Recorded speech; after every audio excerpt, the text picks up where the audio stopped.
গাভীর বাচ্চা হয়েছে, মালিক বাচ্চাটাকে কোলে করে নিয়ে গাভীর গলার রশি যদি কেটে দেয়, গাভীটা নিয়ে সারা শ্যামবাড়ি নিমবাড়ি এলাকায় যদি হেঁটে হেঁটে বেড়ায়, বাচ্চা হেঁটে হেঁটে বেড়ায়, গাভীর মালিক বাচ্চা নিয়ে হেঁটে হেঁটে বেড়াচ্ছে, গাভী মালিকের পিছে পিছে হাঁটবে। গাভীটা মালিকের জন্য পাগল না, গাভীটা তার বাচ্চার জন্য পাগল। সে বাচ্চার প্রেমে পড়ে পিছে পিছে হাঁটে হাঁটে। দেখবেন বাচ্চাটা যদি ডাক দেয়, গাভী মা একটা জোরে ডাক দেয়, বাচ্চাকে কোলের কাছে নিয়ে আসে, কোলের কাছে এনে বাচ্চাটাকে দুধ পান করে আদর করে চেটে চেটে চেটে চেটে বাচ্চারে আদর করে শোন দেখায়, ভালোবাসা দেয়। আর একটা পশু যদি বাচ্চার জন্য এইভাবে দয়া দেয়, তাহলে বুঝেন তো মানব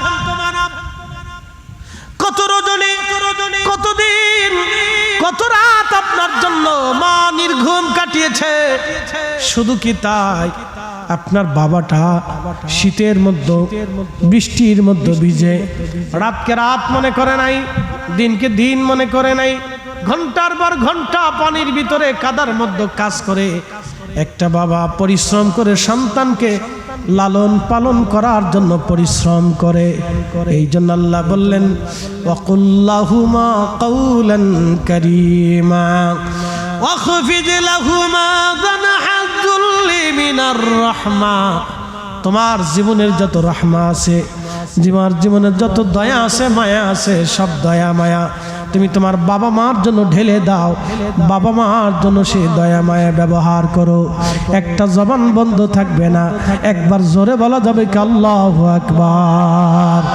এই আইন কি আমাদের না আল্লাহর? আমাদের না আল্লাহর?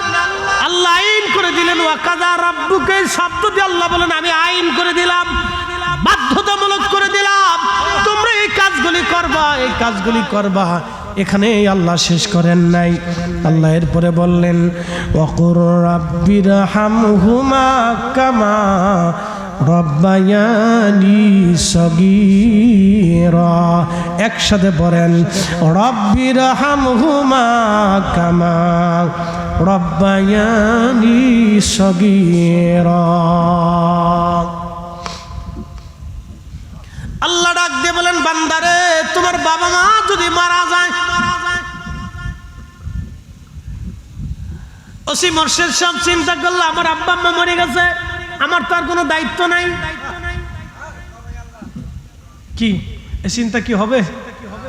আমি ফরিদি সাহেব চিন্তা করলাম আমার আব্বা আম্মা মরে গেছে, আমার তো আর কোনো দায়িত্ব নাই। না না, আল্লাহ দায়িত্ব দিয়ে রাখছে বান্দারে, যদি আব্বা আম্মা মরে যায় ভাবতেছো ওয়াকাযা রব্বুকা আয়াত শেষ হয়ে গেছে, বিধান শেষ হয়ে গেছে। না, আল্লাহ চিরস্থায়ীভাবে আপনি যতদিন বেঁচে থাকবেন ততদিন পর্যন্ত আল্লাহ একটা আইন সাবমিট করে দিয়ে দিলেন, একটা আইন আল্লাহ পাশ করে রাখলেন। ওয়াকুর রাব্বিরহামহুমা কামা রব্বায়ানি সগীরা।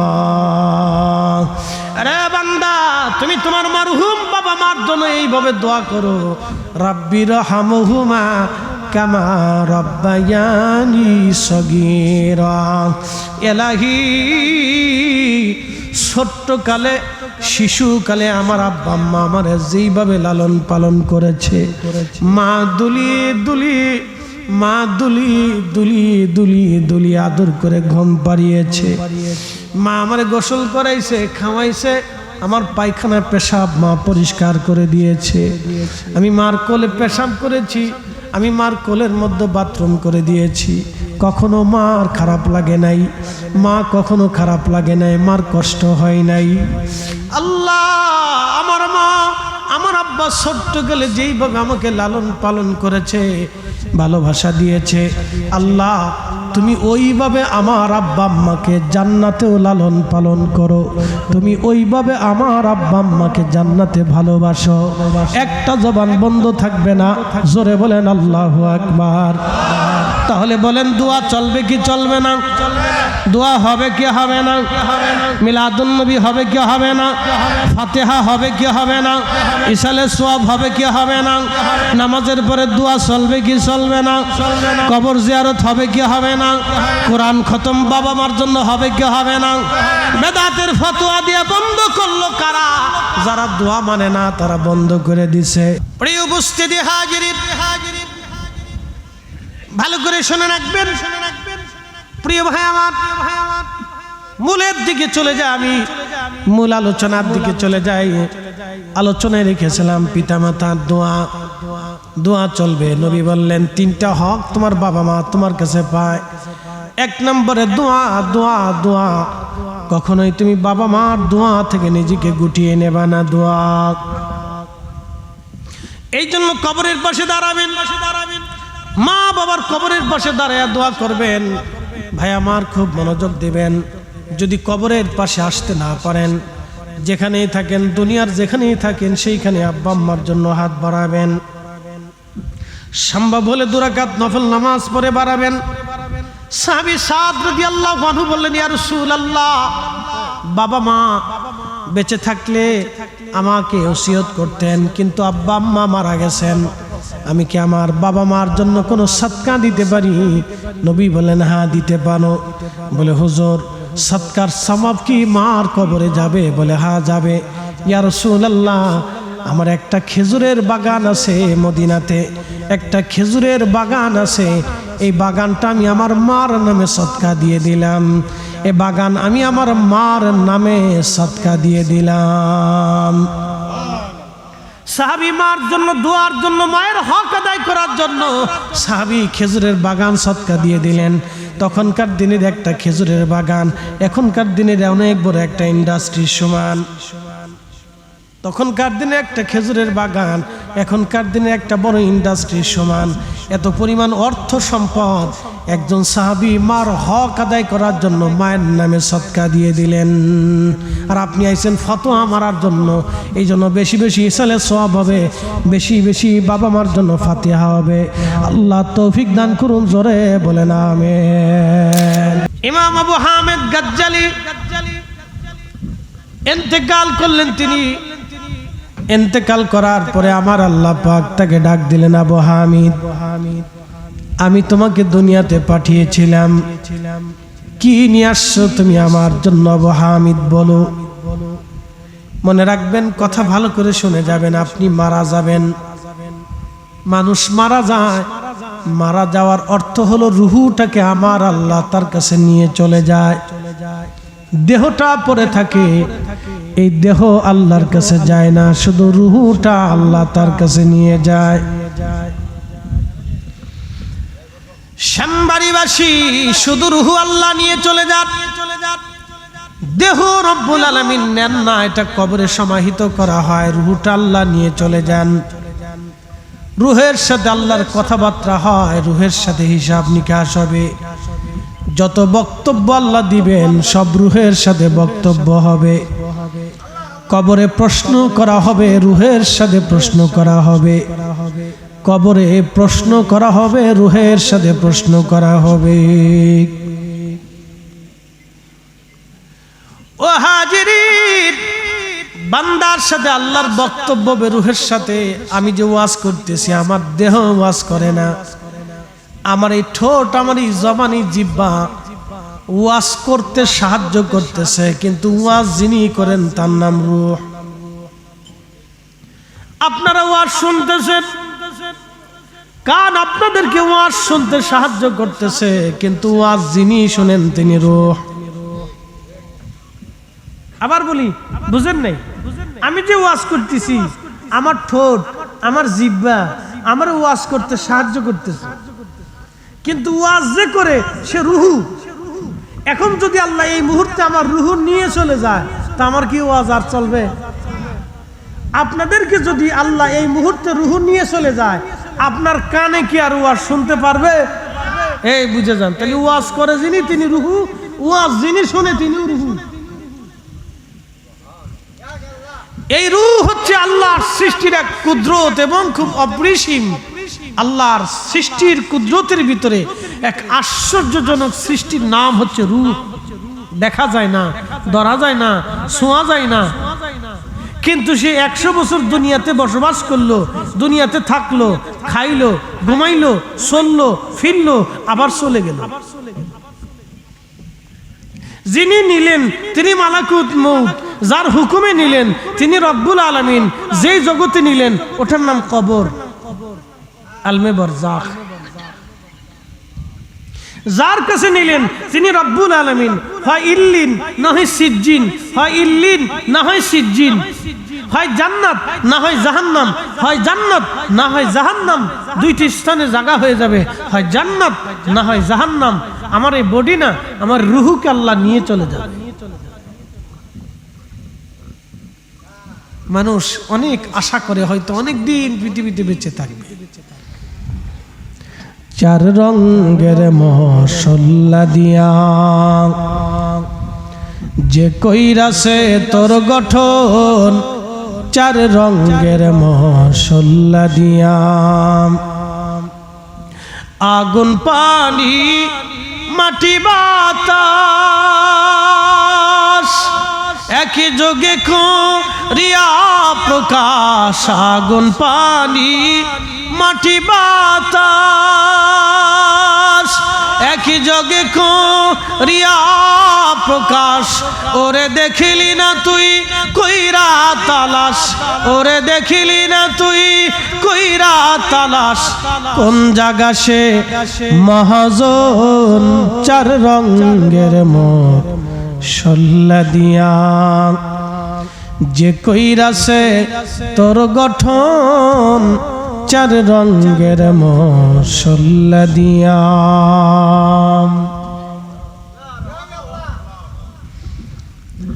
আগুন পানি মাটি বাতাস 4টি পদার্থ দিয়ে রব্বুল আলামিন আপনার দুনিয়ার মধ্যে বানাইলেন, কিন্তু রূহ নামক ইঞ্জিনখানা আমার আল্লাহ তার নিজের কাছ থেকে পাঠাইলেন।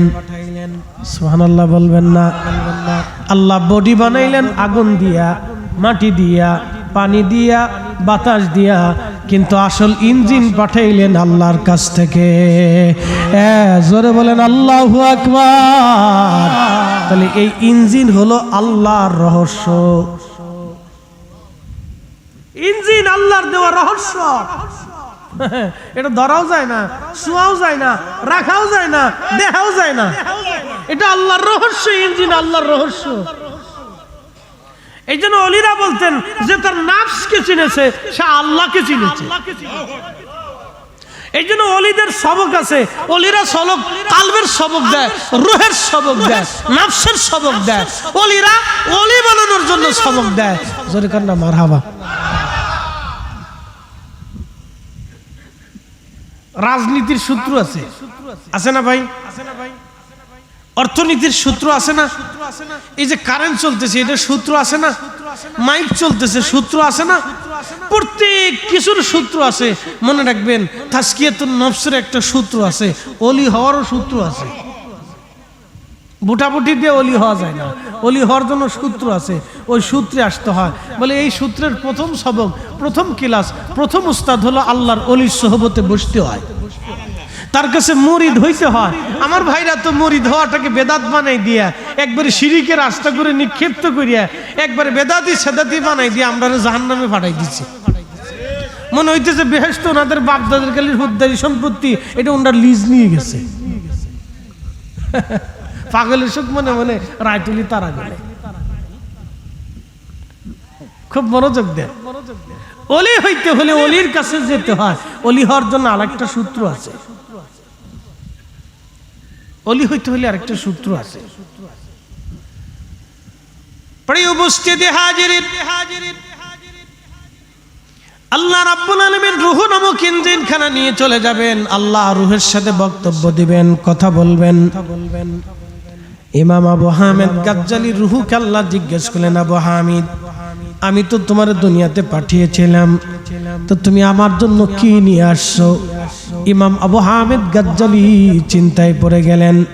একজন আল্লাহর ওলি ওনাকে স্বপ্ন দেখলেন, আবু হামিদ তুমি তো ইন্তেকাল করেছো, আল্লাহ তোমার সাথে কেমন ব্যবহার করছে তুমি বলো। ইমাম আবু হামেদ গাজ্জালী বললেন, আল্লাহর ওলি, আল্লাহর বান্দা, আল্লাহ আমারে মাফ করে দিয়েছে, কিন্তু কেন মাফ করলো দয়া করে বলে দাও। ইমাম আবু হামেদ গাজ্জালী বলেন, আল্লাহর আমার ইন্তেকালের পরে আল্লাহ আমাকে যখন তার দরবারে হাজির করলেন, জিজ্ঞাসা করলেন, আবু হামিদ তুমি আমার জন্য কি নিয়ে আসছো? তখন আমি চিন্তায় পড়ে গেলাম, আমি কি করে আল্লাহর এই কথার জবাব দিব। যদি চিন্তায় পড়লাম নামাজের কথা বলি, তাহলে জীবনের বহু নামাজ আমার ইখলাসের সাথে হয় নাই। কি কথা কন না কেন? ঠিক আছে কিনা? বহু নামাজ ইখলাসের সাথে হয় নাই। আল্লাহ নামাজের সূত্র দিয়ে দিলে বললেন, কুল ইন্না সলাতি, বলে দেন হুজুর নামাজ আমি আল্লাহর জন্য। এখন প্রশ্ন, এ দেশের মানুষ আল্লাহর জন্য কয়জনে নামাজ পড়ে? জুমার দিন আসলে মসজিদ ভরে যায়, জুমা চলে গেলে আর মসজিদে মুসল্লি পাওয়া যায় না। রমজান আসলে মসজিদে মুসল্লি ভরে যায়, রমজান চলে গেলে মুসল্লি পাওয়া যায় না। ঈদের দিন আসলে ঈদগাহের মাঠে মুসল্লি ভরে যায়, কিন্তু ঈদ চলে গেলে জোহরের নামাজের পরে মসজিদে মুসল্লি পাওয়া যায় না। কথা ঠিক আছে কিনা? তাহলে নামাজ কি আল্লাহর জন্য আইনি? আল্লাহর জন্য সব নামাজ হয় না। যারা সারা বছর নামাজ না পড়ে ঈদের মাঠে নামাজ পড়তে যায়, এটা সমাজ রক্ষা করার জন্য গেছে। আপনি বুঝেন আর না বুঝেন, সমাজ রক্ষা করার জন্য গেছে। চিন্তা করে যদি ঈদের নামাজটাও না করি তো সমাজ কি করবে?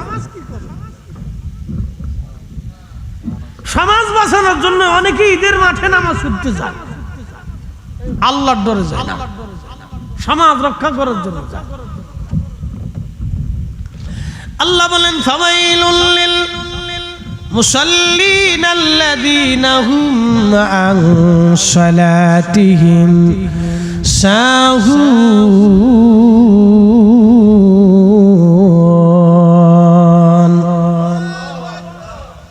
ফাওয়াইলুল লিল মুসাল্লিন, লোক দেখানো নামাজি, মানব দেখানো নামাজি, দুর্ভোগ সেই নামাজির জন্য যিনি মানব দেখানোর জন্য, মানুষ দেখানোর জন্য নামাজ পড়ে।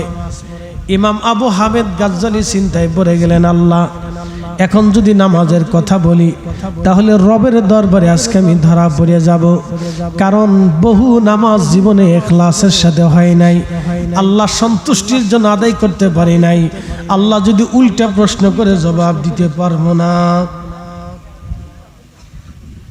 চিন্তা করলেন নামাজ বাদ রোজার কথা বলি। ইমাম আবু হুজ্জাতুল ইসলাম ইমাম গাজ্জালী চিন্তায় পড়ে গেলেন, এখন আমি যদি রোজার কথা বলি, জীবনে বহু রোজা হয়েছে ইখলাসের সাথে আদায় হয় নাই, বহু রোজা ইখলাসের সাথে আদায় হয় নাই। এই যে কয়দিন আগে রোজা চলে গেল, রোজা রাইখা অনেকে মানুষ মিথ্যা কথা বলে, রোজা রাইখা ছগলখড়ি করে, রোজা রাইখা বাইজান চুরি করে, রোজা রাখার পরে ফায়সা কথা বলে, রোজা রাখার পরেও যারা বেহায়াপনা করে, রোজা রাখার পরেও অনেক মানুষ সুদ খায়, রোজা রাখার পরেও অনেকে ঘুষ খায়, রোজা রাখার পরেও অনেকে অন্যের সম্পদ বুঝাই দেয় নাই, রোজা রাখার পরও দোকানে বাকি খাইছে আর ফেরত দেয় নাই, রোজা রাখার পরও বাইজান ওই গীবত তহমত শেখায়াত করে। এরকম বহু মুসলমান রোজা রাখছে কিন্তু তখনও তার গুনাহ শেষ হয় নাই। রোজা রাখছে, মিথ্যা বলছে, রোজা হলো না। রোজা রাখছে, গীবত করছে, রোজা হলো না। রোজা রাখছে, আপনি কি বলে ফায়সা কথা বললো, রোজা হলো না। রোজা রাখছে, তখনও কুকর্ম চিন্তা ভাবনা করলো, রোজা হলো না। রোজা রাখে তারাবির নামাজ পড়ে মোবাইলটা হাতে নিয়ে টেলিভিশন চালাই দিয়ে নাচ গান যারা দেখলো তাদের রোজা হলো না। না, রোজা হলো না। বলে হুজুর কেন রোজা হয়নি? ওই সূত্রে রোজা হয়নি। মান সামা রমাদানা ঈমানাও ওয়া ইহতিসাবান গুফিরা লাহু মা তাকদ্দামা মিন যামবিহি। ওই সূত্রে রোজা হয় নাই যে ইমাম ইহতিসাবের সাথে যে রোজা রাখবে তার জীবনের সমস্ত গুনাহ মাফ হয়ে যাবে। যে ইমাম ইহতিসাবের সাথে যদি রোজা রাখে তো রোজাদার মিথ্যা বলতে পারে না, রোজাদার ফায়সা কথা বলতে পারে না, রোজাদার গীবত করতে পারে না, রোজাদার মানুষ ঠকাইতে পারে না, রোজাদার মারামারি করতে পারে না, রোজাদার গালিগালাজ করতে পারে না, রোজাদার ঝগড়া ফাসাদ করতে পারে না, রোজাদার মালে কম দিতে পারে না। এটা কর না কেন? বুঝে গেল এদেশের বহু মুসলমানের ইমান ইহতিসাবের সাথে রোজা হয় না। বুঝতে পারছেন? তো ইমাম গাজ্জালি চিন্তায় পড়ে গেলাম, আমি রোজার কথা যদি বলি তাহলে কোন রোজা কবে ছুটে গেছে আল্লাহ জিজ্ঞেস করলে কি জবাব দেব? না, রোজাই তো বলতাম না। চিন্তা করলো হজের কথা বলি। এখন হজের চিন্তায় আসছে, আল্লাহ হজের কথা যদি বলি তাহলে জীবনের কত হজ গেছে, ইখলাসের সাথে হয় না। হ্যাঁ, হজে অনেকে ইখলাসের সাথে হজ করে না, কেউ চিন্তা করে মানুষ যাতে আমার হাজি কয়, এর লেগে হজে গেছে। আবার কেউ সুদের টাকা দিয়ে হজে যায়, কিয়ামত পর্যন্ত হজ করবে, কাবা শরীফ ঘুরবে, কিন্তু কাজ হবে না। মনে রাখেন, কেউ অন্যের জমি মেরিয়ে দিচ্ছে, ওই মারা টাকা দিয়ে সে ধনী হয়েছে, এরপরে সে হজে গেছে ওই টাকা দিয়ে, কিয়ামত পর্যন্ত কাবা শরীফ ঘুরবে, কিন্তু কাজ হবে না। এই কথা কর নাকি, জোরে বলে। কিয়ামত পর্যন্ত কাবা শরীফের চারপাশ দিয়ে ঘুরবে, কিন্তু কাজ হবে না। কারণ কি? বান্দার হক নষ্ট করে দিয়ে চলে গেছে। আবার অনেকে আছে বাপ মারে খাইতে দেয় না, বাপ মার খেদমত নাই, কিন্তু হজে যাইয়া হাজরা আসাদ সুমা দেওয়ার লেগে যুদ্ধ করে। আমি এক হাজিরে জিজ্ঞেস করলাম, হাজি এক হাজি আমরা এক হুজুর দিছি, কি দিচ্ছেন? সুমা দিছি। আমি চিন্তা করলাম কই সুমা দিন, আবার কই সুমা দিছেন? হাজরা আসাদে সুমা দিছি। মাশাআল্লাহ ভালো কাজ করছে। তো কেমন কষ্ট হলো? যে সাপ দিছিল মনে হচ্ছে আজকে মারা যাবো, তো মরেন তো নাই, বাইসে আসছেন, সুমা দিছেন নি? কহা হুজুর মনের আশা পুরো হয়েছে। আমি বললাম হাজি বাড়িতে যে জিন্দা জান্নাত ঘরে বসে রয়েছে, মার পায়ে জীবনে সুমা দিছেন? শেষ।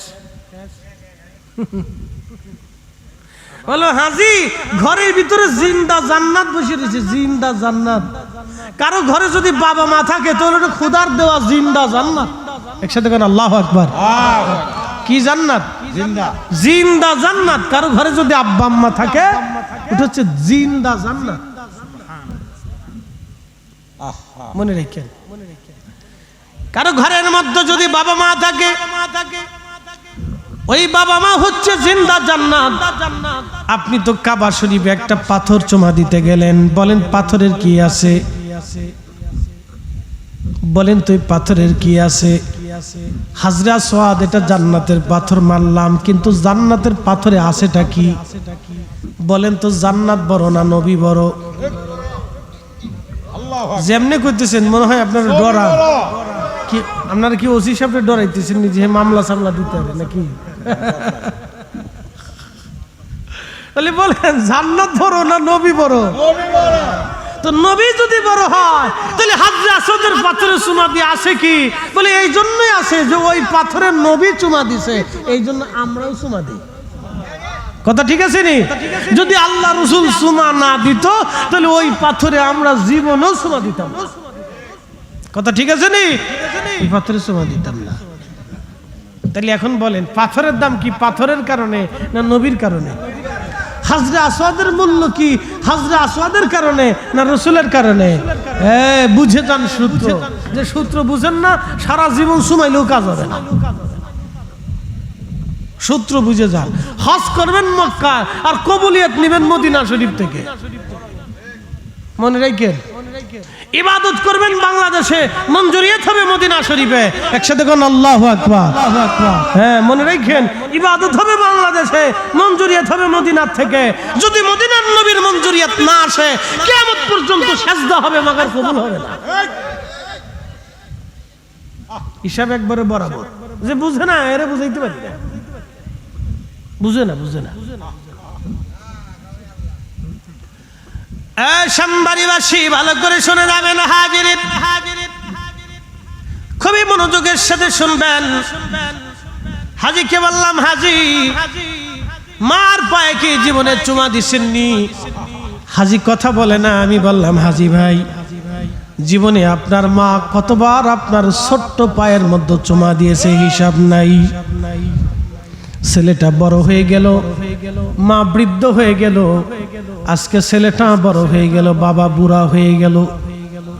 বাবা কতবার কাঁধে করে নিয়ে ঘুরছে, কতবার বাবা কাঁধের উপরে সন্তানটাকে বসাইয়া ছোট্ট পায়ের মধ্যে বাবা চুমা লাগাইতো। কত সত্য না? কাঁধের উপরে বসাইয়া বাবাটা ছোট্ট কচি দুইটা পা ধরে বাবা হাতের মধ্যে নিয়ে চুমা লাগাইতো। খোকা আমার, বাবা আমার, কলিজা আমার, সন্তান আমার। হাতটা ধরে বাবা হাতের মধ্যে চুমা লাগাইতো, কলিজা আমার, বাবা আমার। আজকে বাবা বৃদ্ধ হয়েছে, ছেলে আজকে বড় হয়ে গেছে। ছেলেটা আজকে বাবার চেহারার দিকে তাকিয়ে চোখ রাঙ্গায় কথা বলে।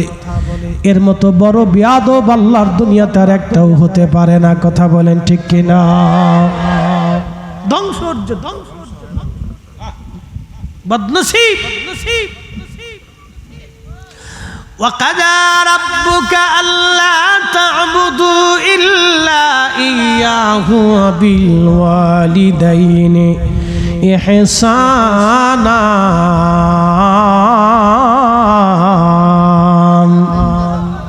আল্লাহ বলেন ওয়াকাযা রাব্বুকা, রবের পক্ষ থেকে আমি আইন করে দিয়েছি, বাধ্যতামূলক করে দিয়েছি। আমি আল্লাহর পার্লামেন্ট থেকে একেবারে আইন করে দিলাম, বাধ্যতামূলক করে দিলাম। তোমরা আমি আল্লাহ ছাড়া আর কারো সাথে শিরিক করবে না। আমি আল্লাহর ছাড়া আর কারো ইবাদত তুমি করবে না। এবং আমি আল্লাহ আরো বাধ্যতামূলক করে দিলাম, আইন করে দিলাম। ওয়াবিল ওয়ালিদাইনি ইহসানা, তুমি তোমার বাবা মার সাথে সুন্দর আচরণ করবে, নরম ব্যবহার করবে, আদব দেখাবে, আদবের সাথে চলাফেরা করবে। শ্যামবাড়িবাসী, জীবনে কতবার মা আপনার কোলের মধ্যে নিয়া বিছানায় শোয়াইয়া গোসল করায় এনে আপনার শরীর মুছাইয়া, মা শরীরে তেল দিয়া, পায়ের মধ্যে তেল দিয়া মা পাটা ধরে ধরে আপনার পায়ের মধ্যে চুমা লাগাইতো, আপনারা হাসাইতো, আপনারা আনন্দ দিত। আজকে মা বৃদ্ধ হয়ে গেছে, আপনি বড় হয়ে গেছেন। আজকে মা বৃদ্ধ হয়েছে, আপনি বড় হয়েছেন। ভাবতেছেন আপনি অনেক বুঝেন, আপনি অনেক জ্ঞানী। ভাবতেছেন আপনি অনেক বুঝেন, আপনি অনেক জ্ঞানী। একটা কথা মনে রাখবেন, আব্দুল কাদের জিলানী রাহমাতুল্লাহ আলাইহি মহান আল্লাহর ওলির চাইতেও যদি আপনি বেশি ইবাদত করে থাকেন, আর আপনার মা যদি আপনার উপরে বেজার হয়, এই মাহফিল সাক্ষী, আল্লাহর কসম করে বলি, ওই সন্তান ওই ইবাদত দিয়ে জান্নাতে যেতে পারবে না। আপনি যদি বড় পীর গাউসুল আজম আবু বকর হযরত আব্দুল কাদের জিলানী রাহিমাহুল্লাহ থেকে বেশি আমল করেন, আর আপনার পিতামাতা যদি আপনার উপরে অসন্তুষ্ট থাকে, নাখোশ থাকে, আল্লাহর কসম করে বলি মাহফিল সাক্ষী, যদি কোরআন সত্য হয়ে থাকে, যদি রাসূলের জবান সত্য হয়ে থাকে, তাহলে এই সন্তান বেহেশত যেতে পারবে না। হিসাব একবারে বরাবর। এবার বুঝে সুঝে বাড়িতে বাবা মার সাথে আচরণ করে, বুঝে সুঝে আচরণ করে নিয়ে আল্লাহ বলছেন ওয়াকাযা রাব্বুকা, রবের তরফ থেকে তোমাদের জন্য বাধ্যতামূলক করে দিলাম, আইন করে দিলাম, তাদের সাথে সুন্দর আচরণ করতেই হবে। এরপরও শেষ করেন না আল্লাহ, ওয়াজ আরো বাড়াইলেন। এরপর আল্লাহ আরো বলতেছেন ইম্মা ইয়াবলুগান্না ইনদাকাল কিবারা আহাদুহুমা আও কিলাহুমা ফালা তাকুল লাহুমা উফ। যদি দুইজন অথবা একজন যদি বৃদ্ধ হয়ে যায়, বয়স হয়ে যায়, দুর্বল হয়ে যায়, হীন হয়ে যায়, ক্ষীণ হয়ে যায়, তাহলে তুমি তার সাথে এত সুন্দর নরম আচরণ করবে, এত চমৎকার ভালোবাসার শব্দ দিয়ে তার সাথে আচরণ করবে, এত নরম আচরণ তুমি তার সাথে করবে, যেন তোমার পিতা মাতা তোমার আচরণে কষ্ট পেয়ে শব্দটা পর্যন্ত করে না বসে। শেষ। শব্দটা যেন করে না বসে শ্যামবাড়িবাসী। এরপরে আল্লাহ এখানে ক্ষান্ত হন নাই, আরো বলতেছেন আমি আইন করলাম, ওয়ালা তানহারহুমা আল্লাহুমা কাউলান কারীমা। সাবধান, কখনোই ধমক দেবা না, উচ্চ আওয়াজে তাদের সাথে কথা বলবা না। একসাথে বলবেন আল্লাহু আকবার।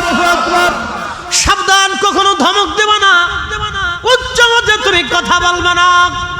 আর ওয়াকুল্লাহুমা কাওলান কারীমা, তুমি দয়ার শব্দ দিয়ে, ভালোবাসার শব্দমালা দিয়ে, মোহাব্বতের শব্দমালা দিয়ে তুমি তাদের সাথে কথা বলবা।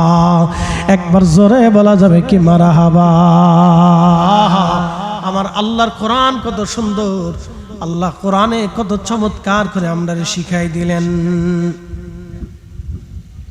ওয়াখফিদ লাহুমা জানাহা যুল্লি মিনার রাহমা, তোমার জীবনে যত রেহেম আছে, যত দয়া আছে, যত ভালোবাসা আছে, যত মায়া আছে, সব দয়া মায়া তুমি তোমার বাবা মার জন্য চাদরের মতো বিছাই দিবা। হ্যাঁ, জোরে কান্না মারহাবা। আস্তে হয়ে গেছে, আরো জোরে বলেন। সন্তানের জীবনের যত দয়া আছে, যত মায়া আছে, যত ভালোবাসা আছে, সব ভালোবাসাটা বাবা মার কদমে তুমি বিছাই দিবা চাদরের মতো। কেননা সন্তানের জন্য বাবা মা সব ভালোবাসা ওই রকম সন্তানের জন্য বিছিয়ে দিয়েছিল। আহা, একটা মা একটা বাবা সন্তানটাকে কত ভালোবাসে, তার বাস্তব প্রমাণ যদি দেখতে চান আপনারা দেখবেন, একটা বিড়ালের বাচ্চা হয়েছে, ওই বিড়ালের বাচ্চাটা যদি আপনি আনতে যান বা মারতে যান, দেখবেন বিড়াল আপনার সাথে মারামারি করতে আসবে, কামড়াইতে আসবে, খামসাইতে আসবে, আপনাকে পিটাইতে আসবে। গাভীর বাচ্চা হয়েছে, মালিক বাচ্চাটাকে কোলে করে নিয়ে গাভীর গলার রশি যদি কেটে দেয়, গাভীটা নিয়ে সারা শ্যামবাড়ি নিমবাড়ি এলাকায় যদি হেঁটে হেঁটে বেড়ায়, বাচ্চা হেঁটে হেঁটে বেড়ায়, গাভীর মালিক বাচ্চা নিয়ে হেঁটে হেঁটে বেড়াচ্ছে, গাভী মালিকের পিছে পিছে হাঁটবে। গাভীটা মালিকের জন্য পাগল না, গাভীটা তার বাচ্চার জন্য পাগল। সে বাচ্চার প্রেমে পড়ে পিছে পিছে হাঁটে। দেখবেন বাচ্চাটা যদি ডাক দেয়, গাভী মা একটা জোরে ডাক দেয়, বাচ্চাকে কোলের কাছে নিয়ে আসে, কোলের কাছে এনে বাচ্চাটাকে দুধ পান করে আদর করে চেটে চেটে চেটে চেটে বাচ্চারে আদর করে শোন দেখায়, ভালোবাসা দেয়। আর একটা পশু যদি বাচ্চার জন্য এইভাবে দয়া দেয়, তাহলে বুঝেন তো মানব কত রজনী, কতদিন, কত রাত আপনার জন্য মা নির্ঘুম কাটিয়েছে। শুধু কি তাই, আপনার বাবাটা শীতের মধ্যে বৃষ্টির মধ্যে ভিজে, রাতকে রাত মনে করে নাই, দিনকে দিন মনে করে নাই, ঘন্টার পর ঘন্টা পানির ভিতরে কাদার মধ্যে কাজ করে একটা বাবা পরিশ্রম করে সন্তানকে লালন পালন করার জন্য পরিশ্রম করে। এই জন্য আল্লাহ বললেন ওয়াকুল্লাহুমা কাওলান কারীমা ওয়াখফিদ লাহুমা জানাহায যুল্লি মিনার রাহমা। তোমার জীবনের যত রহমা আছে, জীবনের যত দয়া আছে, মায়া আছে, সব দয়া মায়া তুমি তোমার বাবা মার জন্য ঢেলে দাও, বাবা মার জন্য সেই দয়া মায়া ব্যবহার করো। একটা জবান বন্ধ থাকবে না, একবার জোরে বলা যাবে কি আল্লাহু আকবার। এই আইন কি আমাদের না আল্লাহর? আমাদের না আল্লাহর? আল্লাহ আইন করে দিলেন। ওয়াকাযা রাব্বুকা শব্দ দিয়ে আল্লাহ বলেন আমি আইন করে দিলাম, বাধ্যতামূলক করে দিলাম, তোমরা এই কাজগুলি করবা, এই কাজগুলি করবা। এখানে আল্লাহ শেষ করেন নাই, আল্লাহ এরপরে বললেন ওয়াকুর রাব্বিরহামহুমা কামা রব্বায়ানি সগীরা।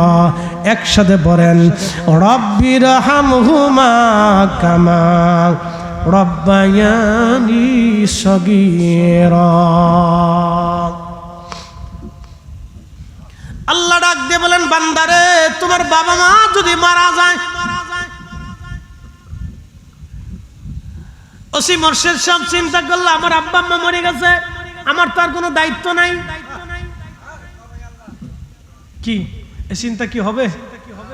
আমি ফরিদি সব চিন্তা করলাম আমার আব্বা আম্মা মরে গেছে, আমার তো আর কোনো দায়িত্ব নাই। না না, আল্লাহ দায়িত্ব দিয়ে রাখছে বান্দারে, যদি আব্বা আম্মা মরে যায়, ভাবতেছো ওয়াকাযা রব্বুকা আয়াত শেষ হয়ে গেছে, বিধান শেষ হয়ে গেছে। না, আল্লাহ চিরস্থায়ীভাবে আপনি যতদিন বেঁচে থাকবেন ততদিন পর্যন্ত আল্লাহ একটা আইন সাবমিট করে দিয়ে দিলেন, একটা আইন আল্লাহ পাশ করে রাখলেন। নকুর রাব্বির হামহুমা কামা রাব্বায়ানি সগীরা। আরে বান্দা, তুমি তোমার মারহুম বাবা মার জন্য এইভাবে দোয়া করো, রাব্বির হামহুমা কামা রাব্বায়ানি সগীরা। এলাহি, ছোট্টকালে শিশুকালে আমার আব্বা আম্মা আমার যেইভাবে লালন পালন করেছে, মা দুলিয়ে দুলিয়ে মা দুলিয়ে দুলিয়ে দুলিয়ে দুলিয়ে আদর করে ঘুম পাড়িয়েছে, মা আমারে গোসল করাইছে, খাওয়াইছে, আমার পায়খানা পেশাব মা পরিষ্কার করে দিয়েছে, আমি মার কোলে পেশাব করেছি, আমি মার কোলের মধ্যে বাথরুম করে দিয়েছি। কখনো মার খারাপ লাগে নাই, মা কখনো খারাপ লাগে নাই, মার কষ্ট হয় নাই। আল্লাহ, আমার মা আমার আব্বা ছোট্ট গেলে যেইভাবে আমাকে লালন পালন করেছে, ভালোবাসা দিয়েছে, আল্লাহ তুমি ওইভাবে আমার আব্বা আম্মাকে জান্নাতেও লালন পালন করো, তুমি ওইভাবে আমার আব্বা আম্মাকে জান্নাতে ভালোবাসো। একটা জবান বন্ধ থাকবে না, জোরে বলেন আল্লাহু আকবার। তাহলে বলেন দোয়া চলবে কি চলবে না? দোয়া হবে কি হবে না? মিলাদুন নবী হবে কি হবে না? ফাতিহা হবে কি হবে না? ইসালে সোয়াব হবে কি হবে না? নামাজের পরে দোয়া চলবে কি চলবে না? কবর জিয়ারত হবে কি হবে না? কোরআন খতম বাবা মার জন্য হবে কি হবে না? বেদাতের ফতোয়া দিয়ে বন্ধ করলো কারা? যারা দোয়া মানে না তারা বন্ধ করে দিছে।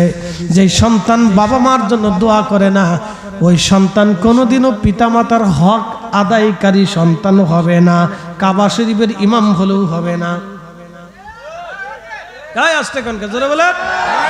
কোরআন বড় না ইমাম বড়? কোরআন বড় না ইমাম বড়? কোরআনের ফয়সালা চলবে না আমার ফয়সালা চলবে? এখন আমি এক বোতল পানি এই না গরুর পেশাব এক ফুটা দিয়ে আপনারা কইলাম আপনারা পানিটা খান, হালাল পানি খাবেন। এখন যদি বলি ফজরের 2 রাকাত সুন্নত নামাজ কালকে ফজরের আগে না পড়ে বেলা উঠার পরে 12টার পরে পড়বেন, হবে? মানবেন? কারণ এখানে আমার কোনো বিধান আইন চলবে। তাহলে কোরআনের যেটা ফয়সালা হয়েছে এর বিপরীত আমাদের যাওয়া যাবে?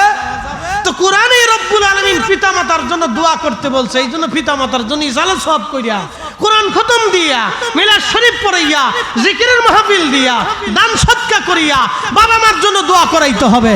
কথা কন না কে? ঠিক না? ঠিক তাকবীর, আল্লাহু আকবার, নারে রিসালাত, ইয়া রাসূলুল্লাহ, ঈদ মিলাদুন নবীর আলো, ঈদ মিলাদুন নবীর আলো, ঘরে জালো। এখন কেউ যদি মনে করে বেদাত, আপনার বেদাতের গাঁটটি নিয়ে শুয়ে থাকেন, অসুবিধা নেই, আল্লাহর সাথে দেখা হবে না, চিন্তা করেন না, এত চিন্তা করেন না, এত ভাইবেন না যে শেষ হয়ে গেছে। না, যদি পিতামাতা হক মাফ না করে তো রাস্তা নাই, মনে রেখেন। সেটা ফরিদি সাবি হোক কি, ওসি মোর্শেদ সাবি হোক কি, আজকের সভাপতি সাবি হোক কি, পীর বুজুর্গ হোক কি, আল্লাহর পথে শহীদ হয়ে গেছে সে হোক কি, যে ফিলিস্তিনের বাইতুল আকসাতে যেই সন্তান বাইতুল আকসার জন্য জিহাদ করে শহীদ হয়ে যেতেছে, শুনে রাখেন ওই সন্তানের বিরুদ্ধেও যদি বাবা মা আল্লাহর দরবারে মামলা করে যে আল্লাহ আমার সন্তান আমার হক আদায় করে নাই, কাজ হবে না, কাজ হবে না। না, কোরআনের আইনে কাজ হবে না, কোরআনের বিধানে নাই। লা তাবদীলা কালিমাতিল্লাহ, রব যেটা বলেছেন এটাই ঠিক, তার বিধানের কোনো পরিবর্তন নাই, পরিবর্তন নাই, সংযোজন নাই, বিয়োজন নাই, যা বলছেন ওটাই ঠিক, এর বাহিরে যাওয়ার কোনো সুযোগ নেই। খুব মনোযোগ দিবেন হাজিরিন। রব্বুল আলামিন আমাদেরকে যেইভাবে শিক্ষা দিলেন সেইভাবে আমরা যাব। আল্লাহ আমাদেরকে দোয়া শিখাইলেন। সাহাবী এসে বলেন ইয়া রাসূলুল্লাহ, আয়াতের তাফসীরে আসছে, সাহাবী এসে বলেন হুজুর আব্বা আম্মা মারা গেছেন, বাবা মা কি আমার মৃত্যুর পরেও কি আমার কাছে হক পায় কিনা? নবীজি বললেন, হ্যাঁ তোমার বাবা মা হক পায়। এই আমার দিকে তাকান, তোমার আব্বা আম্মা তোমার কাছে হক পায়। বলি ইয়া রাসূলুল্লাহ কি কি হক পায়? নবীজি বললেন, 3টা হক তোমার বাবা মা পায়। 1 নাম্বার, বাবা মার জন্য দোয়া। জোরে বলেন কি? দোয়া। 1 নম্বরে কি? দোয়া। 1 নম্বরে বাবা মার জন্য দোয়া। 1 নম্বরে বাবা মার জন্য দোয়া। 2 নম্বর, পিতা মাতার আত্মীয় স্বজন যারা আছে, নানার বাড়ি, দাদার বাড়ি আছে না, নানার বাড়ি, দাদার বাড়ি, এদের সাথে সুন্দর সম্পর্ক রাখা। অনেকে মা মরে গেলে নানা বাড়ির সাথে সম্পর্ক রাখে না। অনেকে বাপ মরে গেলে দাদা বাড়ির সাথে সম্পর্ক রাখে না। চাচা, ফুফু, চাচতো ভাই, ফুফুতো ভাই, বোন, আত্মীয় স্বজন যারা আছে তাদের সাথে সম্পর্ক রাখে না। কিন্তু আল্লাহ রাসূল কি শিখাইলেন ভালো করে শুনে যান, যে তোমার বাবা মা যদি ইন্তেকাল করে তাহলে আব্বা আম্মা তোমার কাছে 3টা হক পাও না। 1 নম্বরে দোয়া। জোরে বলেন 1 নম্বরে কি? জোরে বলেন 1 নম্বরে কি? তাহলে যেই সন্তান দোয়া মানে না, ও দোয়া করে কোন সময়? ঘুমায় ঘুমায়। বলেন, এখন তো দোয়া উঠেই দিছে, বেদাতের ফতোয়া মেরে দোয়া শেষ করে ফেলছে, দোয়ার জান শেষ। সে ভাবতেছে আমি দোয়া বন্ধ করে ইসলামের বিরাট খেদমত করছি, আমি মুজাহিদে মিল্লাত, আমি বেদাত মানে বেদাতটাকে একেবারে ধূলিসাৎ করে দিতেছি। সে ভাবতেছে আমি দ্বীনের খুব উপকার করতেছি। শয়তান দূরে দাঁড়ায় দাঁড়ায় হাসে গায়ে, দোস্ত 1450 বছর আমি যা পারি নাই তুই টুপি মাথায় দিয়ে তা করে দিছিস। বুঝছেন? শয়তান হাসে কয়, দোস্ত 1450 বছর পরে পর্যন্ত আমি যা পারি নাই তুই তা করে দিছিস। কারণ একটা কথা মনে রাখেন, ভালো করে বুঝে যান, নামাজে দাঁড়াইছেন, বাংলাদেশে কয়জন মানুষ নামাজে কাঁদে? আমার একটু বলেন তো। না, নামাজে কয়জন কাঁদে, চোখের পানি আসে, আল্লাহর ভয়ে কয়জনের আসে? আছে? আচ্ছা, নাই। রোজায় কয়জন কাঁদে? কিন্তু মনে রাখবেন, দোয়ার ভিতরে মানুষ কাঁদে, দোয়ার ভিতরে মানুষ আল্লাহর কাছে সারেন্ডার করে, রব্বি আমার ভুল হয়ে গেছে, আপনি মাফ করে দেন আমারে। দোয়ায় কাঁদে, দোয়া। আর শয়তানের যুক্তি হলে এই দোয়াটা বন্ধ করে দাও, কারণ দোয়ার পাওয়ার খুব মারাত্মক। দোয়া এমন একটা নিয়ামত যেটা আল্লাহর সাথে বান্দার ডাইরেক্ট সম্পর্ক হয়ে যায়। বান্দা আল্লাহর কাছে চায়, উদউনি, আল্লাহ ওয়াদা করছে আমার কাছে চা, আস্তাজিব লাকুম, আমি তোমাকে দিয়ে দেব। একসাথে বলবেন আল্লাহু আকবার। তো বান্দার সাথে আল্লাহ সরাসরি কানেকশন হয়ে যায়, অর্থাৎ বান্দা সরাসরি আল্লাহর কাছে চায়, রব আপনি আমারে দেন। ওই সময় যদি আল্লাহর দয়া লাগে যায় তো বান্দার গুনাহ একেবারে সাথে সাথে মাফ। শয়তান চায় এ দোয়া বন্ধ হয়ে যাক, তো বন্ধ কেমনে করতে হবে? নিষেধ করলে তার বন্ধ করবে না, একটা সিস্টেমে ফেলে বন্ধ করতে হবে। বলে সেই সিস্টেমটা কি? সেই সিস্টেমটা হলো বেদাতের ফতোয়া। ওই সিস্টেমের নাম হচ্ছে বেদাতের ফতোয়া দিয়ে উম্মতকে বুঝাও যে এটা করা যাবে না, এটা করলে বেদাত। তো উম্মত এটা আস্তে ছেড়ে দিবে। তো ঠিকই তো ছাড়ছে, বাংলাদেশের লক্ষ লক্ষ মুসলমান এখন দুয়াই করে না। শয়তানকে দুলা ভাই ভালো কাজ করছো, খুব ভালো কাজ করে দিছো। ভাবতেছেন মুসলমানের খুব উপকার হয়েছে না? এই যে ছাতা, এই ছাতা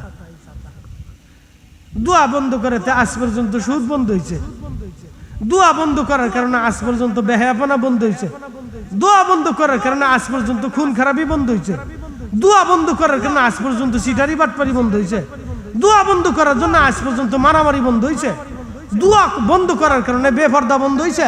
তাহলে দোয়া বন্ধ করলেন কেন? লাভ কার হয়েছে? তো লাভ শয়তানের হয়েছে। উনি মনে করছে আমি দ্বীনের খুব বিরাট খেদমত করে ফেলছি, ইস বিরাট খেদমত গান। এই জন্য আপনাদেরকে হিসাব নিকাশ এখনই করতে হবে। হিসাব যদি না বুঝেন দ্বীনের হিসাব, তাহলে অনেক বড় খেসারত আপনাকে দিতে হবে। রব বলেছেন উদউনি, আমার কাছে চাও, আমি চাইতে থাকবো। এক কথাই শেষ, আমি চাইতে থাকবো। আজানের আগে দুরুদ সালাম পড়লে অনেকে খুব নন্দ বলতেছে একবারে যে দিন ইসলাম বাংলাদেশ থেকে চলে গেল। আসে না ভাই? ভাবতেছে ইসলাম বাংলাদেশ থেকে চলে গেল বলে আজানের আগে দুরুদ কেন পড়বে? ও মিয়া, আজান হলো সুন্নতে মুআক্কাদা আর দুরুদ শরীফ হচ্ছে মুস্তাহাব। আপনি মুস্তাহাবরে নিয়ে লাগাইছেন সুন্নতে মুআক্কাদার সাথে। পাগল না এটা? কি এক আশ্চর্য! বলে নামাজের পরে দোয়া করাটা নামাজের অংশ না। কি সুন্দর যুক্তি! শয়তানে দূরে দাঁড়ায় দাঁড়ায় হাসে, কয় দোস্ত কাজী সারছিস তুই। কে নামাজের পরে দোয়া করা নামাজের অংশ না। আপনি নামাজের অংশ দেখি তা করবেন? দোয়া তো নামাজের অংশ না। আমরা জীবনেও কোনোদিন কই নাই যে নামাজ দোয়া নামাজের অংশ। আমি বলছি, আমরা সারা জীবন বলছি আর দোয়া উল ইবাদা। নবীর ভাষায়, রাসূলের তরিকায় দোয়া হচ্ছে ইবাদতের অংশ।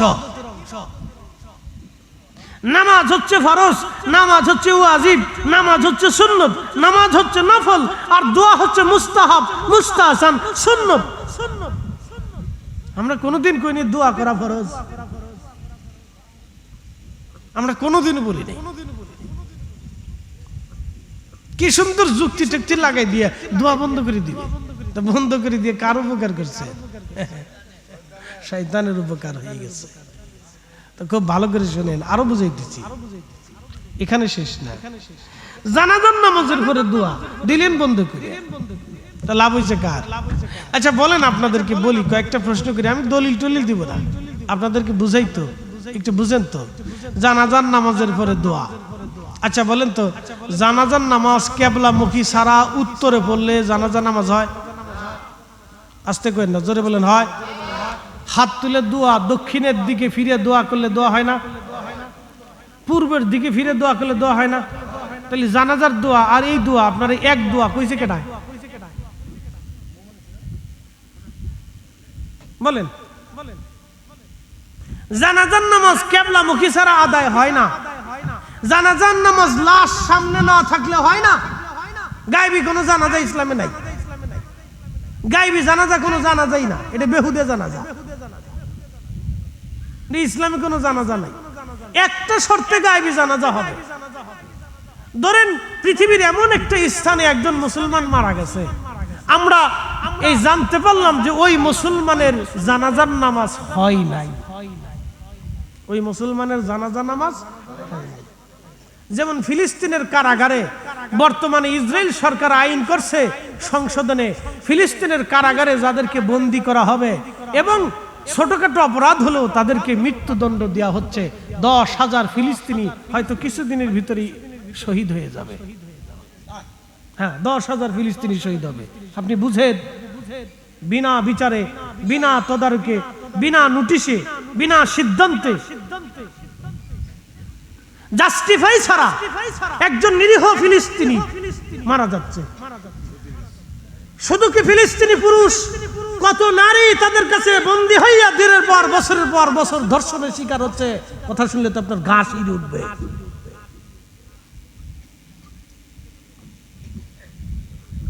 কথা শুনলে তো আপনার গা শিরে উঠবে, রক্তহীন হয়ে আসবে। এগুলি তো সহ্য করার মতো কথা না। এই দৃশ্য তো সহ্য করার মতো কোনো দৃশ্য না। ছোট বাচ্চা, এই ওসি সাহেবের এই ছেলেটার মতো ছোট ছোট বাচ্চাদেরকে ওরা ধরে নিয়ে চলে যায়। আপনি জানেন বছরের পর বছর এই বাচ্চাদেরকে জেলখানার ভিতরে আবদ্ধ রাখে। আপনি জানেন পৃথিবীর নিকৃষ্ট জুলুম যদি কোনো জাতির সাথে করা হচ্ছে তাহলে এটা ফিলিস্তিনিদের সাথে করা হচ্ছে। পৃথিবীর নিকৃষ্ট কোনো জুলুম অত্যাচার যদি কারোর সাথে করা হয় তাহলে এটা ফিলিস্তিনের মুসলমানদের সাথে করা হচ্ছে। আর ওদের পক্ষে যারা লড়াই করতেছে, আমরা আছি শিয়া সুন্নির ফতোয়া নিয়ে, মিয়া ওদের পক্ষে যারা লড়াই করবে আমি মনে করি ওরাই অরিজিনাল সাহায্যকারী। কথা কর না কেন? আমি হিয়া সুন্নির লড়াই, শিয়া সুন্নির ফতোয়া নিয়ে বলে দিচ্ছিল।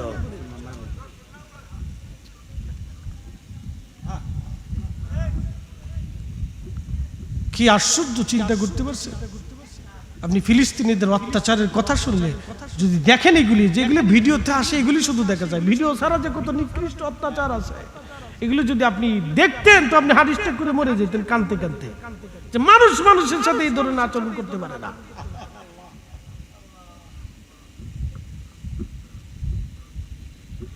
প্রিয় উপস্থিতি, হাজিরিন, কিভাবে বললে যে আপনি বুঝবেন আমি জানি না,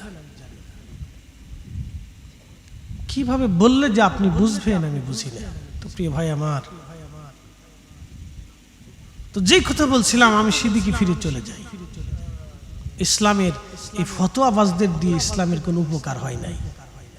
ইসলাম যারা কায়েম করেছিলেন তারা ওলি হইয়া ঘুমাই রইছেন। এই আস্তে কোনকে জোরে বলেন, ওনটা ঘুমিয়ে আছে, ঘুমিয়ে আছেন। দিনের অনেক বড় খেদমত করে ওনটা ঘুমিয়ে রইছে।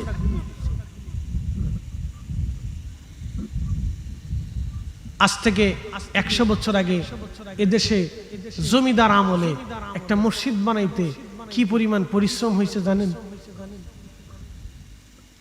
এমনও আসছে ইতিহাসের ভিতরে, বাংলাদেশে জমিদাররা একটা মসজিদ বানানোর জন্য 500 টাকা নিত ট্যাক্স।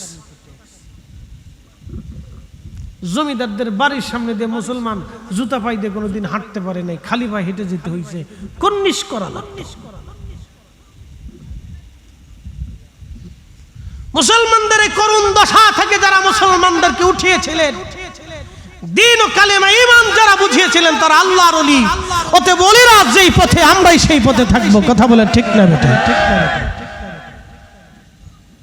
যে নিত্য নতুন থেকে আপনারা দূরে থাকবেন, সাবধান। আপনাদেরকে বলে দিয়ে যাচ্ছি, কাদিম পুরাতনই হক। আহলে সুন্নাত ওয়াল জামাত কাদিম, এটা পুরাতন। নতুন শায়েখ দেখে, চেহারা সুন্দর চকচকা দেখে হঠাৎ হঠাৎ 2-4টি ইংরেজি বুঝে শুনে মনে করছেন আপনি একবারে বিরাট বড় মুনাজির আজম শাইখুল হাদিস, বিরাট বড় বুজুর্গ। না, বুজুর্গ ইংরেজি দিয়ে আর আরবি ভাষা দিয়ে বুজুর্গ হয় না, বুজুর্গ হয় তাকওয়া দিয়া। এই কথা করলে জোরে বলেন, বুজুর্গ হয় কি দিয়া? তাকওয়া দিয়া।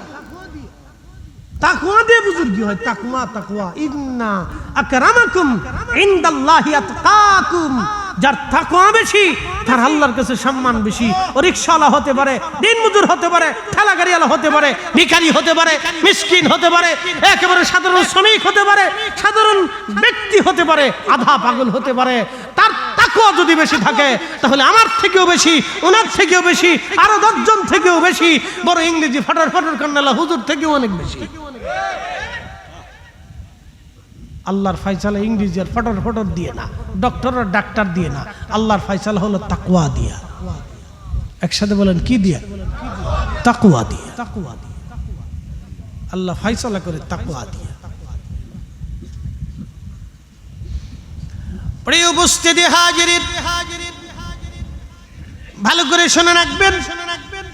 প্রিয় ভাই আমার, মূলের দিকে চলে যায়, আমি মূল আলোচনার দিকে চলে যাই।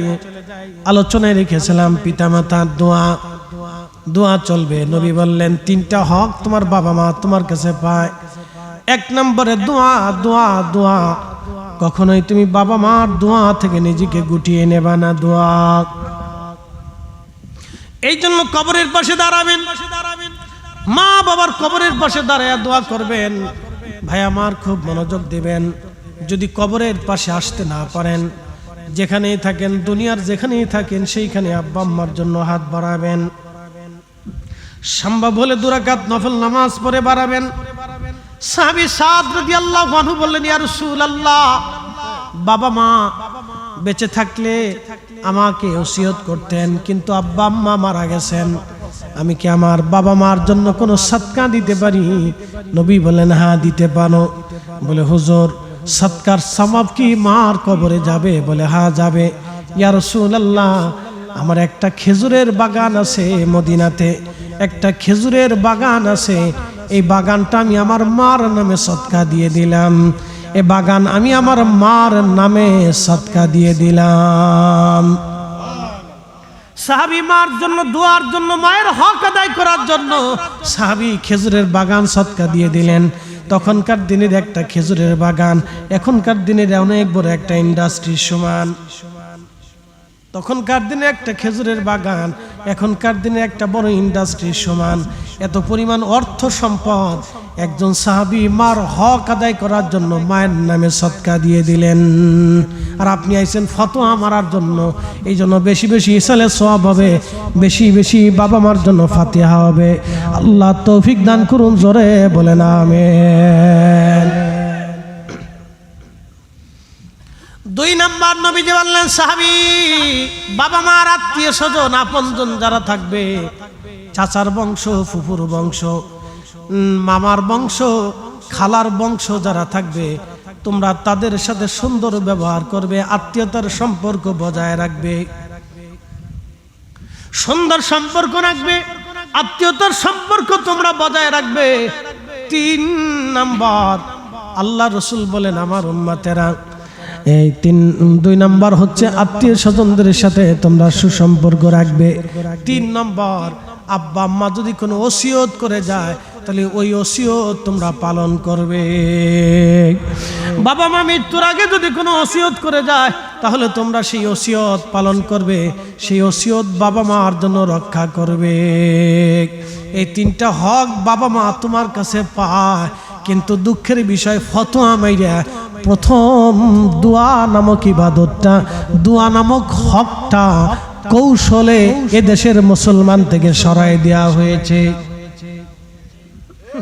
মুসলমান বুঝে না যে তারে একবারে শেষ করে দিচ্ছে।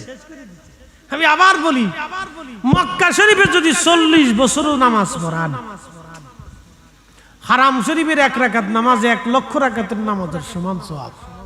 40 বছরও যদি আপনি ইমামতি করেন, 40 বছর যদি একটানা নামাজ পড়েন, আর কিয়ামতের ময়দানে বাবা মা যদি বলে বসে, রব আমার সন্তান আমার হক আদায় করে নাই, শেষ।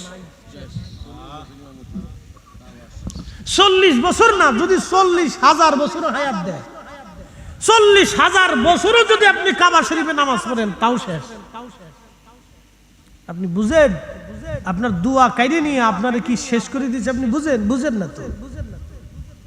যেদিন রবের সামনে দাঁড়াবেন সেই দিন আফসোস করা ছাড়া, নিজের কপালে নিজে আঘাত করা ছাড়া, নিজের গোশত কামড়ায় টেনে ছিঁড়ে ফেলা ছাড়া আর কোনো রাস্তা থাকবে না। ও শায়েক মায়েক ওই সমস্ত ছাতা মাতা, ও কিয়ামত পর্যন্ত কেন সারা কিয়ামতের মাঠ বেড়ে হারিকেন ধরে তালাশ করলে পাবেন না।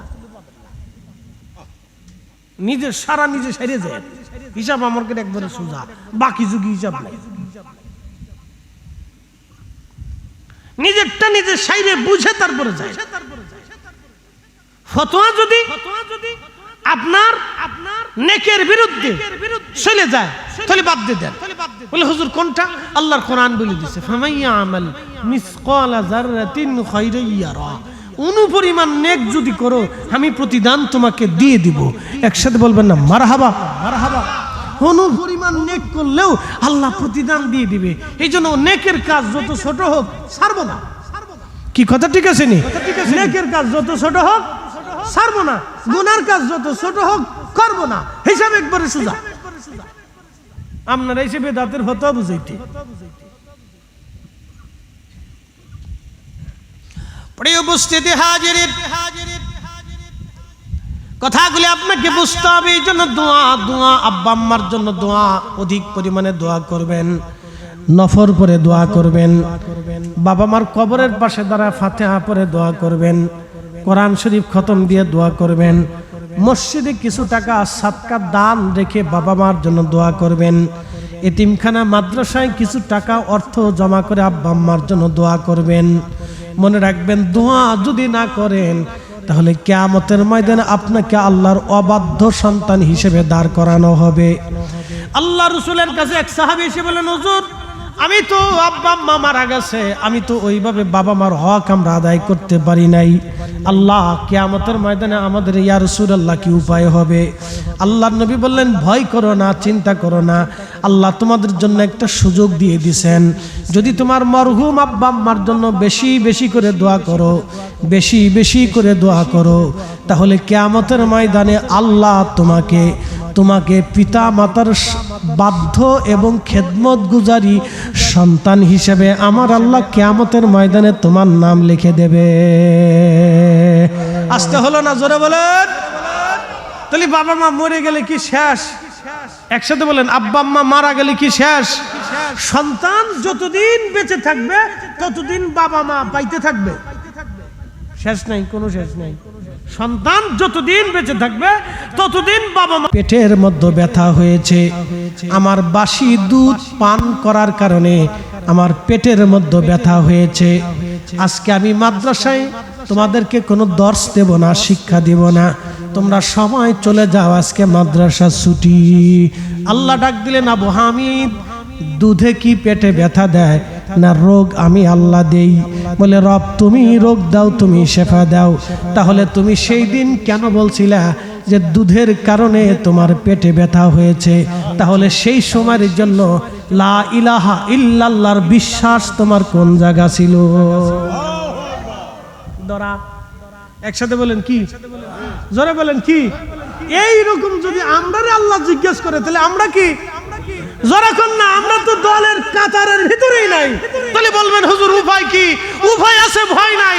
আল্লাহ বলেছে, লা তাকনাতু মির রাহমাতিল্লাহ, ভয় পাইও না, আমার রহমত থেকে নিরাশ হইও না। আমাদের এমন একজন নবী আছে যিনি রাহমাতুল লিল আলামিন। একসাথে হাত উঁচা করে বলেন আল্লাহু আকবার।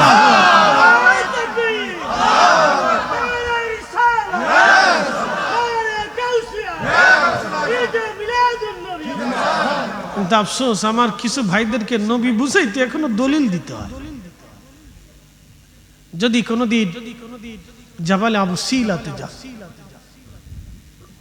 জাবালে আবু সিলা, খন্দকের পাহাড়ের পিছনে একটা পাহাড় আছে জাবালে আবু সিলা। কোরবানির পরে আমি আবার কাফেলা নিয়ে যাবো ইনশাআল্লাহ, দোয়া করবেন। আমার সাথে যারা যাবে আমি এগুলো ঘুরে ঘুরে দেখাবো। জাবালে আবু সিলা, এই পাহাড়টা দোয়া কবুলের একটা পাহাড়। আপনারা বুঝাই, জাবালে আবু সিলা হচ্ছে হযরত জাবের রাদিয়াল্লাহু আনহুর বাড়ির পিছনের পাহাড়।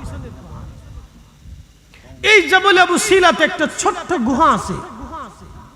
এই গুহার ভিতরে নবীজি 3 দিন 3 রাত পর্যন্ত সেজদায় পড়ে খাওয়া দাওয়া পানি সবকিছু বন্ধ দিয়ে সেজদার মধ্যে পড়েছিলেন, নামাজ ব্যতীত সেজদার মধ্যে পড়েছিলেন। ইয়া রব হাবলি উম্মতি, শুধু একটাই শব্দ ছিল, আল্লাহ আমার উম্মত গুনাহ হয়ে গেছে, আল্লাহ আমার উম্মত গুনাহগার, আমার উম্মত আল্লাহ গুনাহগার, আমার উম্মত গুনাহগার, আল্লাহ আমার উম্মত গুনাহগার। শুধু এইভাবে 3 দিন কেঁদেছিলেন, আল্লাহ আমার উম্মত গুনাহগার।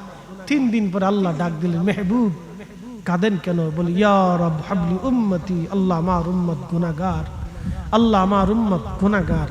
আল্লাহ বললেন, যান, আপনার উম্মতের ব্যাপারে কিয়ামতের ময়দানে আপনি যা চাবেন আমি আল্লাহ আপনাকে তাই দিয়ে দেব।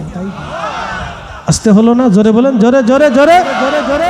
শ্রেষ্ঠ নবী দিলাম রে তরিয়ে নিতে রজাহাসরে, শ্রেষ্ঠ নবী দিলাম রে তরিয়ে নিতে রজাহাসরে, পথ না ভুলি তাই তো দিলে পাক কুরআনের বাণী, খোদা তোমার মেহেরবানি।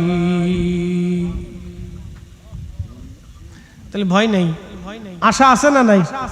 আছে। এই সময়ের স্বল্পতা, তারপরেও ঘটনাটা শেষ দিয়ে যায়, মনোযোগ দিবেন। ওসি সাহেব আমরা খুব প্রিয় মানুষ, আমরা সুন্নি আলেমদের জন্য যথেষ্ট মায়া করেন, মহাব্বত করেন, আমরা ওনাদের শ্রদ্ধার সাথে দেখি। তো ফোন দেওয়ার পরে বললাম যে ভাইজান আমার সুযোগ আছে, তাহলে কয় সুযোগ থাকলে তাহলে আইসা যান।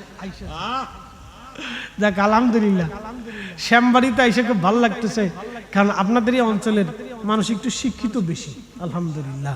এই কসবার অঞ্চলের মানুষ এই শিক্ষিত বেশি, এদিকে ওয়াজ করে খুব মজা পাই আমি, সত্যি কথা। এই জন্য এদিকে বেশি ডেট আমি দিই। বাংলাদেশের কত এলাকা শিক্ষার ফেরেও আমরা পাই না, আমি যাই না, ভাল লাগে না। কারণ শিক্ষিত মানুষ ওয়াজ, শিক্ষিত মানুষের সাথে ওয়াজ, সামনে ওয়াজ করে মজা আছে, কথা ঠিক আছে না? মজা আছে, কিন্তু শিক্ষিত মানুষের সামনে ওয়াজ করলে মজা আছে, মজা আছে। অশিক্ষিত মানুষের সামনে যে ওয়াজ করলে মজা নাই আমি তাও বলবো না, কারণ তারাও তো আমার ভাই। কিন্তু শিক্ষিত মানুষদের কাছে বললে তাড়াতাড়ি জিনিসটা খেস করে। আর যারা শিক্ষা দীক্ষা কম আছে তাদের যে ধরেন আমি তাও বলবো না, কিন্তু তারা একটু বুঝে সুঝে আরো অনেক কিছু ফেঁসাই গুছাই তাকে বুঝাইতে বুঝাইতে ঘাম ছুটে যায় আর কি, জ্বালা আছে। ইমাম আবু হামিদ গজ্জালী রাহমাতুল্লাহ আলাইহি তো সেজদায় পড়ে গেছে, আল্লাহ আমার আর কিচ্ছু নেই, আমার আর কিছু নেই, আপনি আমার মাফ করে দেন। আল্লাহ বলেন আবু হামিদ তোমার মাফ করে দিলাম। বলে আল্লাহ মাফ তো করলেন, তো কিসের থেকে মাফ করছেন আমার একটু বলেন। আবু হামিদ একটা কারণে মাফ করছি। একসাথে কেন মারহাবা মারহাবা। কয় কারণে? এক কারণে। আবু হামিদ তোমার কি মনে আছে দুয়াত কলম দিয়ে তুমি কিতাব লিখতেছিলা? এখানে দুয়াত কলমের ছাত্র আছেন না? হাত বাড়ান তো কয়জন আছেন যারা দুয়াত কলম দিয়ে লেখছেন? বহু ছাত্র আছে এখানে। কিও তুমি লেখছো নি? যে অসুবিধা নাই, তুমি বড় ছাত্র। জানি জানি। হ্যাঁ ঠিক আছে। মা নাই? আহারে ও এটাও বুঝে যে মা নাই, বুঝছেন? তো খুব মনোযোগ দেন। দুয়াত কলম দিয়ে ইমাম আবু হামিদ গজনী রহমতুল্লাহ আলাইহি লিখতেছিলেন। তেমন একটা মাসি এসে কালির মধ্যে বসে পানি পান করতেছিল। একটা মাসি। আবু হামিদ কাল্লা বলেন, আবু হামিদ মাসি যখন বসলো তখন মাসি পানি পান করতে লাগলো। তুমি কলমটার লাড়াচাড়া দাও নাই, এইভাবে ধরে রেখেছিলে। তুমি মাসিকে পানি পান করতে সুযোগ দিয়েছিলে। আমার একটা সৃষ্টি মাসিকে পানি পান করতে সুযোগ দেওয়ার কারণে, তাকে দয়া করার কারণে আমি আল্লাহর কাছে এই জিনিসটা ভালো লেগেছে। আবু হামিদ আমার একটা সৃষ্টিকে দয়া করার কারণে আমি আল্লাহ তোমারে মাফ করে দিলাম। ইহসান, ইহসান, দয়ার বিনিময়ে দয়া, ক্ষমার বিনিময়ে ক্ষমা, দয়ার বিনিময়ে দয়া। এই জন্য বিনা কারণে একটা গাছের পাতাও ছিঁড়বেন না, বিনা কারণে একটা গাছের ডাল ভাঙবেন না, বিনা কারণে কোনো পোকামাকড় পশু পাখি মারবেন না, বিনা কারণে কোনো সৃষ্টি হত্যা করবেন না, বিনা কারণে একজন মানুষের মুখে থাপ্পড় দেবেন না, বিনা কারণে একজন মানুষকে গালিও দেবেন না, বিনা কারণে মারামারি দরাদরি করতে যান না। ব্রাহ্মণবাড়িয়ার কথা কই লাভ নাই। শুধু কি খালি ব্রাহ্মণবাড়িয়ার দোষ? সারা বাংলাদেশের মানুষ মনে হয় বলি আল্লাহ। ঈদের দিন আমার ফরিদপুরে 3 তারিখ দিয়ে নামছে, 2 গ্রুপে ঈদের নামাজ পড়ে যাইয়া 2 গ্রাম মারামারি করতেছে। কি চিন্তা করেন তো? হবিগঞ্জে মারামারি লাগছে, নবীগঞ্জে সকাল থেকে সন্ধ্যা পর্যন্ত। ওসি সাহেব বসে রয়েছে যে কি বিপদ ওনাদের ঘুম নাই, রাত্রে ঘুমাইছে, এই সময় ফোন আইছে যে ওই জায়গা ফিরে ফিরে চলতেছে। গম বাদ দিয়ে ওনার পুলিশ ফোর্স নিয়ে দৌড়াইতে হয়। কি যে অশান্তি বাংলাদেশের ভিতরে, এটা বলে লাভ নাই। সৌদি আরবে দেখি পুলিশটা কি আরামে চাকরি করে, বাপরে বাপ, গাড়ির ভিতরে বসে মোবাইল টিপতেছে, কোন ঝামেলা নেই, কেন টেনশন নেই। ওদের দেশের পুলিশে মানুষ বাঘের মতো ডরায়। প্রশাসন যদি দুর্বল হয়ে যায় তাহলে এদেশের নিরাপত্তা ব্যবস্থা শেষ হয়ে যায়, কিছু থাকে না। এই জন্য প্রশাসনকে মজবুত রাখতে হয়। প্রশাসন যদি দুর্বল হয় তাহলে দেশের কিছু থাকে না। এই জন্য প্রশাসনকে মজবুত রাখতে হয়। প্রশাসন যদি শক্ত মজবুত থাকে তাহলে দেশের নিরাপত্তা ব্যবস্থা তত সঠিক থাকে, সুন্দর থাকে। তো যাই হোক, আমার এই ভাইজান অত্যন্ত আব্বা আম্মার জন্য, এলাকাবাসীর জন্য, সবার জন্য আজকে দোয়ার ইন্তজাম করছে, ইসালে সাহাবের মাহফিল ইন্তজাম করছে। এটা একটা ভালো দিক। আবার মেহমানদারির ব্যবস্থাও রেখে দিয়েছেন। একসাথে বলেন আলহামদুলিল্লাহ। তাই এখন আপনাদেরকে যেহেতু মেহমানদারির কথা আসছে, তাহলে আপনাদের বুঝাই। আচ্ছা বলেন তো, আজকের তাবারক কি শুধু আপনারাই খাবেন? কুকুরে কিছু ভাগে পাবে না? আচ্ছা শুধু কি কুকুরে পাবে, বিড়ালে পাবে না? শুধু কি বিড়ালে পাবে, পোকামাকড়ে পাবে না? তাহলে পোকামাকড়ে যদি পায়, মাছিরে ফান করে যদি আবু হামিদ গাজজলির ক্ষমা হয়ে যায়, তাহলে মিলাদুন নবীর তাবারক আমরা সুন্নিরা সারা জীবন করতে রাজি আছি। কথা কন না? ঠিক আছে নি? আমরা এই সমস্ত ফতোয়া আর মানি না। এই জন্য ওলিরা ফতোয়া দেখতেন না, বেদাত দেখতেন না, ওলিরা দেখতেন ইবাদত। ওলিরা কি দেখতেন? ইবাদত। না, আমরা যেটা রাস্তা দেখাই দিচ্ছে এটার নাম ইবাদত। বুঝতে পারছেন? এটার নাম কি? ইবাদত। যে ভাই বেদাত দেখে উনি বেদাত নিয়ে থাকুক, আমরা ইবাদত দেখি, আমরা ইবাদত নিয়ে থাকবো। আল্লাহ আমরারে তৌফিক দিক, জোরে বলে না আমিন। মনে রেখেন আল্লাহ এটা ইহসান বিল ইহসান, দয়ার বিনিময়ে দয়া, দয়ার বিনিময়ে দয়া, দয়ার বিনিময়ে দয়া। আমার পরে যিনি আসবেন মুবারক হোসেন জালালি, জালালি সাহেব খুব জালালি মানুষ, মারহাবা কন্যা, খুব ভালো মানুষ, অত্যন্ত চমৎকার আলোচনা করে। আবার উঠে যায় না, কারণ এক একটা ফুলের এক একটা কিন্তু ঘৃণান আছে। যে ফরিদি সাহেব চলে গেল, তাহলে আমরা যদি আর শুনছি, তাহলে জালালি সাহেবটা শুনবো না, পরে আসতেছি তাবরক নেওয়ার সময় আসবো না, এটা করেন না। আপনার বইসে ওনার কিছু কথা শুনেন, খুব সুন্দর সুন্দর ঢকালা ঢকালা কথা উনিও বলে, আমার কাছে মজা লাগে মাঝে মধ্যে। লোক ভালো, আলহামদুলিল্লাহ। এক এক ফুলের এক একটা ঘিরান, কথা ঠিক আছে নি? এক এক ফুলের এক এক ঘিরান, উঠে যাবেন না। আবার আমার ভাইজান আপনাদের জন্য একটা মেহমানদারির ব্যবস্থা রাখছেন। শরীয়তের একটা সুন্নত আছে, কেউ যদি আপনাকে দাওয়াত দেয় তাহলে দাওয়াত কবুল করতে হয়। দাওয়াত দিলে দাওয়াত দেন। আচ্ছা, গজল গাবো ইনশাল্লাহ, ইনশাল্লাহ কবুল করুক, জোরে বলেন আমিন। তোমার ওই নাম শুনিলাম, এই চোখে দেখলাম না। তোমার ওই নাম শুনিলাম, এই চোখে দেখলাম না। এই সুর যদি শুনে থাকো,